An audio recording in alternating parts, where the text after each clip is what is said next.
Hitler's deputy flew and parachuted into Scotland by himself and was captured by a farmer. It is very hard to believe, and in this video I am going to be showing you why and how this all took place. Let's get started.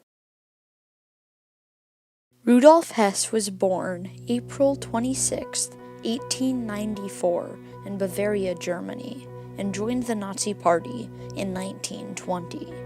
Just 3 years later, the Beer Hall Putsch took place. On November 8th, the Nazis were confronted by the Munich police in the city square, and a fight broke out. 14 Nazis would be killed and many more wounded, but Hitler and Hess, as well as another senior Nazi, were taken prisoner. Hitler and Hess shared cells close to each other, and in their time in jail acquired a typewriter and wrote a book to share their racist ideals with the world. This book would become known as Mein Kampf, My Struggle, and Adolf Hitler's name was the only one on the front cover. When they got out of prison, and many events had transpired, and the Nazis finally rose to power, Adolf Hitler appointed Hess deputy Fuhrer. Fast forward to 1941. Hess knew that a war against the English and Soviets would not end well for the Nazis, and he had met the Duke of Hamilton years earlier at a party. He believed that the Duke of Hamilton could introduce him to the Prime Minister of England, Winston Churchill, and that the Third Reich and England could open up peace talks. But there was one major problem with his plan. The Duke had joined the RAF, Royal Air Force, to fight against the Nazis.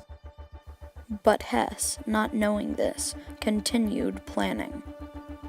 He figured that he should fly a Messerschmitt 109 over to Scotland by himself. But there was a problem with this end of the plan too. The Messerschmitt was outfitted to fly with 2 people in it. But no problem for Hess, he just outfitted it to fly with 1. Hess had flown for the German Air Force in the First World War, so after just a few more flying lessons in the new Messerschmitt, he felt right at home. And on May 10, 1941, he climbed into the cockpit of the Messerschmitt and was ready for takeoff. Hess left the airfield at about 6 p.m. and flew up the Rhine and across the North Sea. While he was flying, it became dark outside, and foggy too, which makes it much more remarkable that he could avoid the RAF searchlights and air defenses. When he had finally reached Scotland, Hess's plane ran out of gas, and he was forced to bail out. Hess, amazingly, had landed only 11 miles away from his destination in the field worked by farmer David McLean.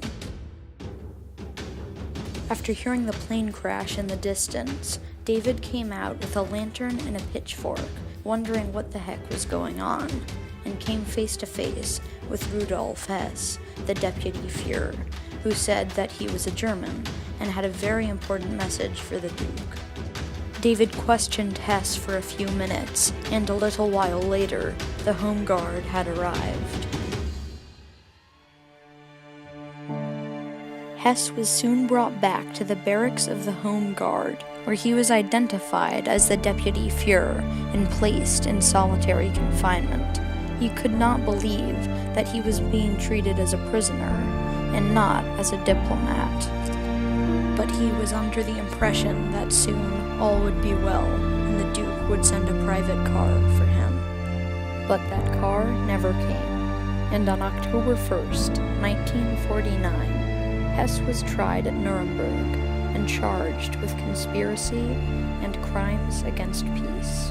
He received a sentence of life in prison.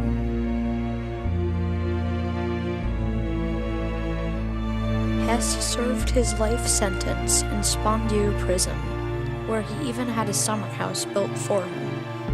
He was the last of the prisoners there, and at age 93, he hung himself.